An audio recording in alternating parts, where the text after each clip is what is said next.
¿Alguna vez presentaste dificultad para comenzar a orinar o miccionar? ¿O sientes que después de ir al baño tu vejiga todavía se encuentra llena? ¿O tienes muchas ganas de ir al baño generalmente durante la noche? Y cuando lo haces, no lo haces solamente en una ocasión, sino lo haces en varias ocasiones durante toda la noche o incluso también durante el día. Si es así, atento porque probablemente estés iniciando con la sintomatología de la famosa enfermedad de próstata, o mejor dicho, hiperplasia prostática benigna. Pero ahora, ¿qué es esta enfermedad? Es una enfermedad que afecta a la mayoría de los hombres, principalmente en la edad adulta, a partir de los 50 años, y generalmente se encuentra hasta en un 90% de los hombres cuando tienen 70 años. Ahora, esta enfermedad, ¿por qué se caracteriza? Se caracteriza porque va a haber un aumento directamente del tamaño de la glándula prostática. Pero ahora, ¿qué es la próstata? La próstata es un órgano glandular que forma parte del aparato reproductor masculino. Este cumple una función muy importante, que es la de justamente liberar el líquido prostático que va a proteger y va a capacitar el líquido seminal y por ende va a permitir la correcta fertilidad en los varones. De ahí su importancia. Esta próstata se encuentra ubicada por debajo de la vejiga, se encuentra detrás de la sínfisis del pubis, por delante del recto y se encuentra entre la uretra. Esta posición es muy importante, pues justamente es la que va a provocar la sintomatología, como veremos más adelante. Bien, entonces una pregunta muy importante acá es, cuando ya tengo un aumento del tamaño de la próstata, ¿ya comienzo a tener sintomatología? La respuesta es no. Y es que esta próstata puede crecer de forma externa, es decir, hacia afuera, y si lo hace de esta forma, no presentará nada de síntomas. Pero ahora, ¿cuándo aparecen los síntomas? Cuando esta glándula prostática comienza a crecer hacia adentro. ¿Por qué? Porque recordemos que la uretra era la que se encontraba justamente en el medio, y al encontrarse en el medio, este crecimiento hacia adentro puede llegar a provocar justamente una obstrucción de la misma. Y la obstrucción de la uretra a partir de la glándula prostática es la que sí nos va a llegar a provocar justamente la sintomatología, que es la sintomatología obstructiva en primera instancia. ¿Y cómo se caracteriza? Se caracteriza porque primero el paciente va a tener una dificultad para comenzar a orinar. ¿Por qué? Porque ya requiere de mucho más esfuerzo para la vejiga sacar la orina a partir de una uretra que se encuentra obstruida. Lo siguiente que podemos encontrar puede ser retención del chorro miccional o chorro de la orina. ¿A qué me refiero con esto? A que el paciente va a ir al baño y va a orinar el primer chorro. Pero ¿qué pasa después? Que después va a haber un cierre, va a haber un detenimiento justamente de la orina y posteriormente va a continuar de forma normal.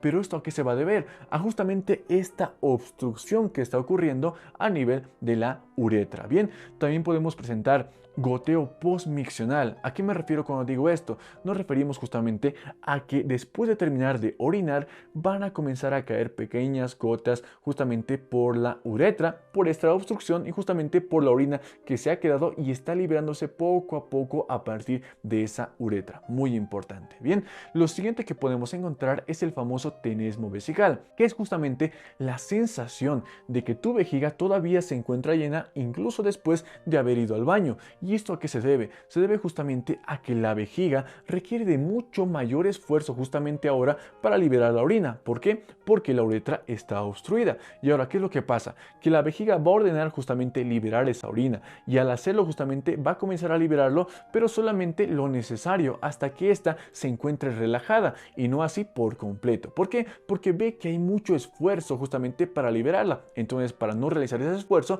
pues la vejiga va a llegar y va justamente a retener cantidades de orina dentro de la vejiga, lo que es el famoso tenesmo vesical. Bien, también podemos presentar dolor a nivel de hipogastrio, que es justamente el abdomen bajo en el paciente. Esto es muy importante y es justamente como va iniciando la sintomatología en un paciente. Ahora, ¿solamente ocurre esta sintomatología? La respuesta es no, sino que más adelante aparecerá la sintomatología irritativa o por irritación en estos pacientes. ¿Y esto por qué va a ocurrir? Porque justamente nuestro organismo va a tratar como todo de compensar justamente los daños que están ocurriendo en el mismo. ¿Y acá qué va a pasar? Que justamente al ver que justamente la uretra está evitando que fluya fácilmente la orina, ¿qué es lo que va a pasar? Que nuestro sistema nervioso se va a activar y va a ordenar que justamente la musculatura, que es el músculo detrusor que rodea a la vejiga, comience directamente a contraerse mucho más. ¿Para qué?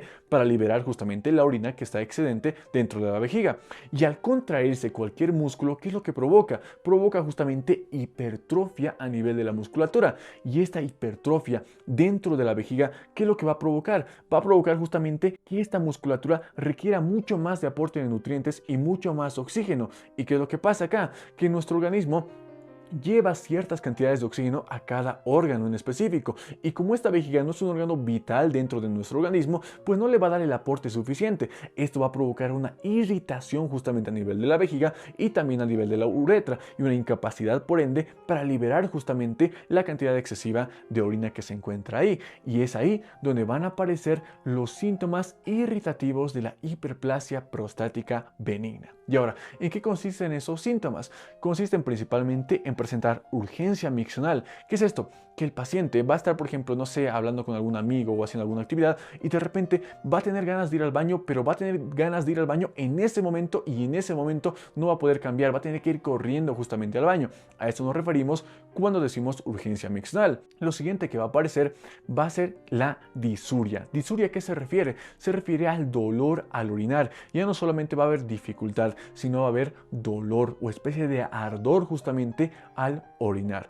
Lo siguiente que podemos encontrar va a ser la hematuria. ¿Y a qué nos referimos cuando decimos hematuria? A que va a haber presencia de sangre dentro de la orina, y eso se va a deber justamente a que ya, aparte de estar contrayéndose tanto la vejiga y estar obstruida tanta la uretra, va a comenzar a haber un daño a nivel de los tejidos que justamente provoque la liberación de sangre a partir de esta orina. Bien, y en última instancia también podemos evidenciar la famosa poliaquiuria, que en palabras simples es que el paciente va a ir muchas veces al baño, ya sea durante el día o durante la noche, siempre va a tener ganas de ir al baño. A eso nos referimos cuando decimos poliaquiuria, y estos son los síntomas irritativos de la hiperplasia prostática benigna. Ahora, aquí es donde acaba la sintomatología. La respuesta es no, y es que como estamos hablando de la próstata, si esto no se lo trata adecuadamente a tiempo, más adelante va a comenzar a aparecer otra sintomatología que ya afecte justamente a nivel de la próstata y a nivel del aparato reproductor masculino, llegando a provocar dificultad para mantener erecciones por parte del hombre, o incluso alteraciones justamente en las eyaculaciones de los hombres. Esto es realmente muy importante, y de ahí la importancia de tratar justamente esta patología. Y ahora, entonces, una vez que presentamos toda esta sintomatología, ¿qué es lo que tenemos que hacer? Lo que debemos hacer es acudir con nuestro médico de cabecera, pues él en primera instancia evaluará la sintomatología que vamos a presentar, y como va a ser característica, como ya mencionamos anteriormente, pasaremos a ver la parte del examen físico. En el examen físico se valora principalmente la próstata a partir de un tacto rectal, pues sí, como dijimos, la próstata se encuentra por detrás del recto, por lo tanto, realizando un tacto rectal se podría llegar a la misma. Y acá, ¿qué vamos a evaluar? Vamos a evaluar la forma de la próstata, vamos a evaluar el tamaño de la próstata, vamos a evaluar la movilidad de la misma, para así descartar o justamente tal vez sospechar en nuevos diagnósticos, como por ejemplo el cáncer de próstata. Muy importante. Bien. Una vez que se realiza la parte del examen físico, pasamos a ver la parte laboratorial. Acá podemos solicitar un hemograma, podemos solicitar un examen general de orina, donde justamente podemos evidenciar presencia de sangre de forma microscópica dentro de la orina. Lo siguiente y más específico es el PSA, que es el antígeno prostático específico. Este generalmente se ve elevado cuando estamos hablando justamente de una hiperplasia prostática benigna. Lo normal es que se encuentre en valores de 0 a 4 nanogramos por ml, pero cuando hablamos de esta enfermedad se puede encontrar por encima de 4 o por encima hasta de 10 nanogramos por ml. Esto es muy importante para el correcto diagnóstico de esta patología. Bien, posteriormente también evaluaremos el flujo que está fluyendo justamente de orina a partir de la uretra, a partir de una flujometría, teniendo en cuenta que el valor normal es mayor o igual a 15 centímetros cúbicos por segundo. Por lo tanto, si esto se encuentra disminuido, ya estamos hablando de que hay obstrucción a nivel de la uretra y probablemente se deba justamente a un crecimiento de la glándula prostática. Bien, ahora, una vez que hemos hecho todos estos estudios y ya tenemos mucha más certeza de nuestro diagnóstico, el estudio definitivo que nos permitirá realizar un diagnóstico definitivo y final de hiperplasia prostática benigna será la ecografía, ya sea una ecografía transabdominal o una ecografía transrectal. ¿Qué es lo que veremos acá? Veremos principalmente todo el sistema urinario. En primera instancia, los riñones. Acá podemos evidenciar presencia de hidronefrosis, que se va a deber justamente al reflujo de orina que puede estar ocurriendo hacia atrás justamente del mismo. Bien, lo siguiente que vamos a valorar van a ser las paredes vesicales, paredes a nivel de la vejiga, pues como el músculo detrusor se encontraba hipertrofiado, estas se van a encontrar mucho más engrosadas de lo normal. Entonces, cuando tengamos esto, veremos mucha más certeza del diagnóstico. Y finalmente, lo más importante, el tamaño de la glándula prostática. Si vemos que esta está agrandada y por ende está obstruyendo justamente la uretra, ya tendremos un diagnóstico definitivo de hiperplasia prostática benigna. Bien, y ahora, ¿qué es lo que hacemos una vez que tenemos un diagnóstico definitivo? Esto debemos sumarlo justamente a la sintomatología y complicaciones que puede presentar el paciente y debemos clasificar justamente la enfermedad del paciente, ya sea que tenga una HPV leve, moderada o severa. Cada uno tendrá un manejo diferente. Primeramente, cuando hablamos de la hiperplasia prostática benigna leve, el manejo que se debe realizar es un manejo expectante, es un manejo mucho más preventivo, ya sea cambiando los hábitos dietéticos, disminuyendo ciertos alimentos, agregando nuevos alimentos y también cambiando justamente los hábitos de la persona. Esto es muy importante. Y justamente quiero hablarles a detalle de eso, por eso lo veremos en la parte final del video. Bien, entonces cuando hablamos de una hiperplasia prostática benigna moderada, ¿qué es lo que debemos hacer? El tratamiento y el manejo acá va a ser a partir de fármacos. Y acá tenemos dos familias de fármacos que van a ser las fundamentales. En primera instancia, los bloqueadores de los receptores alfa-adrenérgicos. Ahora, ¿qué son los receptores alfa-adrenérgicos? Son los que se van a encontrar principalmente a nivel del cuello de la vejiga y a nivel de la uretra. ¿Qué es lo que pasa acá? Que cuando nosotros tenemos justamente toda la sintomatología que les dije anteriormente y por ende queremos contraer la vejiga y provocar contracciones de los músculos, ¿qué es lo que pasa? Que el sistema nervioso central manda justamente las órdenes y las que reciben las órdenes son justamente los receptores alfa-adrenérgicos. Por lo tanto, al bloquear a estos receptores alfa-adrenérgicos, vamos a lograr una relajación a nivel del cuello vesical, una relajación a nivel del esfínter vesical y una relajación por ende de la uretra. Y por ende, si relajamos esto, vamos a también disminuir la sintomatología que presentaba el paciente en un principio. Es bastante bueno porque actúa de forma inmediata. El fármaco que forma parte de esta familia más importante es la famosa tamsulosina. Ahora, también nos puede traer diferentes efectos adversos, que pueden ser principalmente la hipotensión ortostática o también alteraciones justamente a nivel de la vejiga y a nivel de la uretra. Pues como estamos relajando el esfínter, fácilmente podría haber un reflujo a partir de la orina hacia adentro o podría haber también un reflujo a partir del líquido seminal hacia adentro de la vejiga. Esto es muy importante que se lo tome en cuenta. Bien, ahora, si hablamos del otro grupo de fármacos, nos vamos a referir principalmente a los inhibidores de la 5-alfa reductasa. Pero ahora ustedes dirán acá, ¿qué es la 5-alfa reductasa? Bien, dentro de las teorías que justamente se han propuesto para determinar la causa de la hiperplasia prostática benigna, la más hasta ahora aprobada es justamente una elevación de la famosa dihidrotestosterona, que es justamente la que se da a partir de la precursora de la testosterona. Bien, pero ahora, ¿qué es lo que pasa? Que para justamente lograr el cambio de testosterona a dihidrotestosterona se requiere de una enzima muy importante que es la 5-alfa reductasa. Entonces, ¿qué es lo que pasa acá? Que cuando nosotros inhibimos a la 5-alfa reductasa, también inhibimos a la dihidrotestosterona. Y si disminuimos los niveles de la dihidrotestosterona, también disminuiremos el tamaño de la glándula prostática. Entonces, este fármaco, a diferencia que el otro, que solamente relajaba la musculatura, disminuye el tamaño de la glándula prostática. Entonces, acá ustedes dirán, entonces este fármaco es mucho mejor que el otro. Sí y no. Sí, porque directamente disminuimos la sintomatología a partir del disminuir el tamaño de la glándula prostática, pero lo malo es que como estamos inhibiendo a la dihidrotestosterona, estamos disminuyendo los niveles de testosterona en los varones, y justamente estos son los que se encargan de dar justamente los caracteres masculinos en los mismos. Por lo tanto, si inhibimos mucho tiempo esto, generalmente por más de 6 meses, nos pueden traer serias complicaciones, como por ejemplo disfunción eréctil, disminución del líbido, nos pueden traer incluso ginecomastia en los varones, y es algo que generalmente no se desea en un varón. Por eso es que generalmente se opta por el primer fármaco, muy importante. Bien, ahora, el medicamento que forma parte de esta familia es el famoso finasteride. Este finasteride justamente es el que forma parte de este tipo de fármacos. Bien, ahora, si queremos hablar de otros fármacos, podríamos hablar de los antimuscarínicos, que también se encargan de justamente inhibir y relajar justamente la musculatura, pero ya no a nivel del cuello vesical, sino a nivel de la musculatura del detrusor. Bien, esos son los fármacos que se pueden realizar cuando tenemos justamente hiperplasia prostática benigna moderada. Bien, ahora y como último pasemos a ver la parte de la hiperplasia prostática benigna severa. ¿Cuándo decimos que una hiperplasia es realmente severa?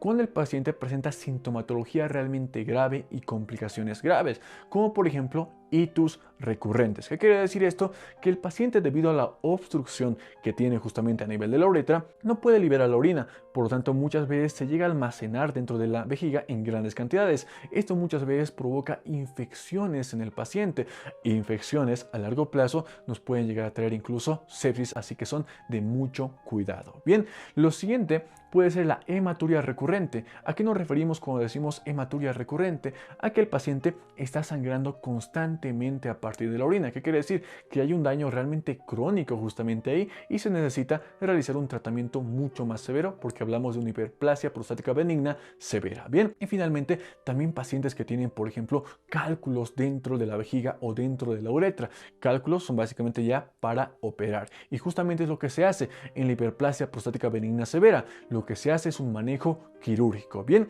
y existen dos formas de realizar este tratamiento quirúrgico, que son a partir del RTU y a partir de la adenomectomía prostática. Primeramente, cuando tenemos el tamaño de la glándula prostática y este es menor de 60 gramos, generalmente se hace el RTU, que es justamente la resección transuretral de la próstata. ¿En qué consiste esto? En que justamente se va a ingresar a partir de la uretra y se va a llegar hasta la glándula prostática, y por ende se va a liberar o se va directamente reseccionar parte justamente de la glándula prostática. Es lo que se realiza. Bien, ahora, ¿qué es lo que pasa cuando tenemos un aumento mucho más grande de la glándula prostática, mayor a 60 gramos? Acá el manejo ya es mucho más invasivo para el paciente. Directamente se debe hacer una adenomectomía prostática, donde justamente igual se resecciona cantidades de la glándula prostática, pero esto justamente es mucho más complicado, como les dije, porque ya es una cirugía mucho más complicada para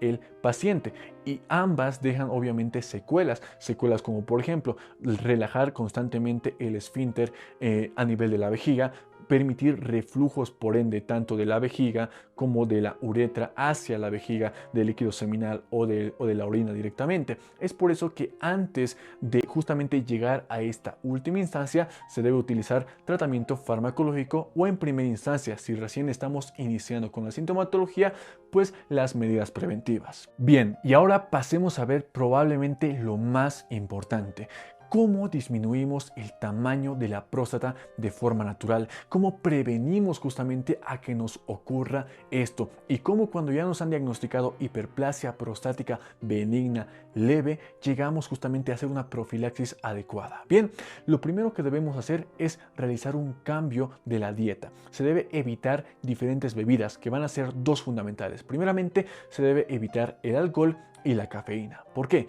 Porque ambos son estimulantes a nivel del sistema nervioso central. Y recordemos que dijimos que el sistema nervioso central es el que se encargaba de justamente provocar contracciones a nivel de la vejiga, a nivel del cuello vesical y a nivel de la uretra. Por lo tanto, al consumir esas bebidas vamos a estimular justamente lo mismo y al justamente provocar más contracciones provocamos más sintomatología en el paciente. Lo primero, ¿bien? Lo segundo es que estas bebidas también son bebidas bastante diuréticas, que quiere decir que inducen mucho a la orina del paciente y por ende el descontrol del esfínter del mismo. Bien, en primera instancia eso.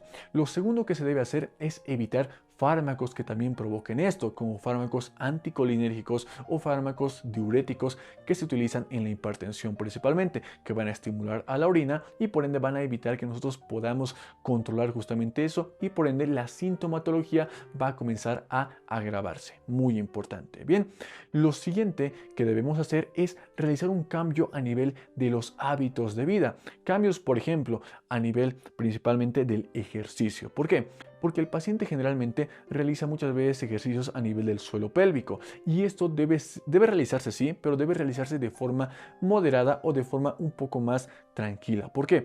Porque también cuando tenemos inicios de esta patología y provocamos un aumento justamente de esta hipertrofia del suelo pélvico, también podemos comprimir justamente lo que es la glándula prostática de forma indirecta y al comprimirla también podemos comprimir por ende justamente la uretra y aumentar la sintomatología en el paciente. Bien, ahora, algo muy importante también dentro de los hábitos es directamente colocarse horarios para ir al baño a orinar, es decir, ponerse horarios ya sea en la mañana, en la tarde y en la noche para ir 3 veces durante el día, pero no esperar a ir cuando justamente nos llegue la sensación de ir al baño, no, sino hacerlo en horarios. Esto nos servirá bastante incluso en la memoria muscular. Tu cuerpo ya sabrá cuándo debe ir al baño y por ende ya sabrá cuándo hacer contracción a nivel muscular y demás, y esto realmente prevenirá bastante justamente la hiperplasia prostática benigna en los varones. Muy importante. Bien, y finalmente pasemos a ver qué alimentos podemos consumir directamente si ya tenemos esta patología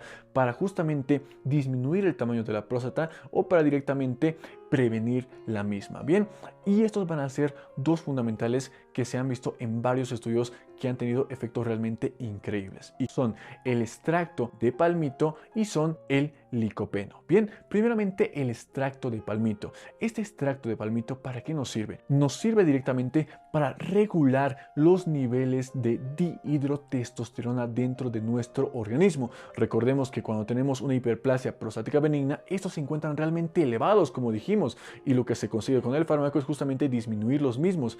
Este extracto de palmito lo que hace es justamente disminuir esos niveles, pero de tal forma que estén regulados con todos, no disminuirlos para provocar justamente alteraciones como vimos a partir de los fármacos, sino disminuirlos y mantenerlos equilibrados, mantener la dihidrotestosterona equilibrada, la testosterona equilibrada y la 5-alfa reductasa también equilibrada gracias a este extracto de palmito. También tiene efectos antioxidantes que justamente van a encargarse de eliminar radicales libres y por lo tanto desinflamar tejidos dentro de nuestro organismo. Esto realmente es muy pero muy importante. Bien, ahora otro alimento muy importante es el licopeno, que no es en sí un alimento, sino es el que básicamente se encarga de darle el pigmento a ciertos alimentos, alimentos que tengan generalmente colores rojos tintos y color anaranjado tinto, como por ejemplo podríamos hablar de la sandía que tiene un color rojo tinto, de por ejemplo la zanahoria que tiene un color naranjado tinto, de la papaya, pero más importante del tomate. Y es que se ha visto que el tomate tiene grandes cantidades de licopeno. Y ustedes dirán, ¿para qué nos sirve el licopeno? Nos sirve para evitar la proliferación a nivel de las células o el aumento del número celular muchas veces. ¿Y qué es lo que pasa? Cuando decimos que tenemos hiperplasia, nos referimos a que hay un aumento del número de células que provoca un aumento del tamaño de la glándula prostática. Por lo tanto, cuando nosotros consumimos este licopeno, lo que hacemos es justamente disminuir esta hiperplasia y al disminuirla, disminuimos los síntomas y por ende disminuimos el tamaño de la próstata. Es muy importante realmente comprender estos dos alimentos y te sugiero que realmente los agregues dentro de tu dieta si quieres prevenir desde ya esto, porque como les dije en un principio, esta patología es una patología que afecta a la mayoría de la cantidad de los hombres a nivel mundial. El 90% 60 o hasta los 70 años, y es muy importante por eso prevenirla a tiempo desde edades que podamos justamente prevenirlos. Y pues nada, espero mucho que este video les haya gustado. Si fue así, ya saben lo que tienen que hacer. No olviden seguirnos en Facebook, Instagram, TikTok, estamos como Guiamed. No olviden comentar de qué otras patologías les gustarían nuevos videos dentro del canal. Y nada, muchas gracias por todo el apoyo. Si quieres presentaciones, guías y absolutamente todo dentro del canal, el link está en el enlace de Patreon en la descripción del video. Y pues nada, estamos haciendo una guía realmente increíble dentro del canal, que es algo que les anuncié ya hace tiempo y estoy seguro que les gustará bastante cuando terminemos. Y pues nada, ahora sí me despido. Mi nombre es Cristian Busarico Alcón, este es el proyecto Guiamed. Gracias y chao.